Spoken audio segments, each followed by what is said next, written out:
කන්න කලින් හිතලා බලන්න. මේ කැම්පින් ආරෙනුත් ඔයාලට ආයෝජනය ගැන ඉගෙන ගන්න පුළුවන් කියලා දන්නවද? අපි ගන්න ආහාර වේලට කාබෝහයිඩ්‍රේට් විතරක් තිබුණොත් ඇතිද?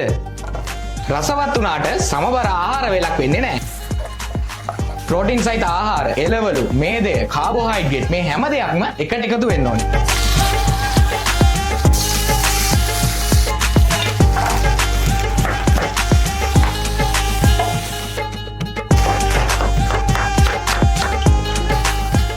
මේ පේනවනේ මගේ කෑම වල විවිධත්වයක් තියෙනවා. හරියට විවිධාංගීකරණය වගේ. එහෙමත් නැත්නම් ඩයිවර්සිෆයිඩ් වගේ. මට අවශ්‍ය හැම පෝෂක පදාර්ථයක්ම මේකෙන් මට හම්බ වෙනවා. හරියට විවිධාංගීකරණයකින් යුතු ආයෝජනයක් වගේ. අපිට ලැබෙන ප්‍රතිලාභ වැඩි වගේම අවදානමත් අඩුයි. දැන් තමයි හොඳම හරිය. මට මේ දේවල් වලින් ඕනම දෙයක් ඕනම වෙලාවක ගන්න පුළුවන්. ඒකත් හරියට ද්‍රවශීලතාවය වගේ. එහෙමත් නැත්නම් ලික්විඩිටි වගේ. ඔබේ ආයෝජනයටත් මේ වගේ ලේසියෙන්ම පහසුවෙන්ම ප්‍රවේශ වෙන්න පුළුවන්.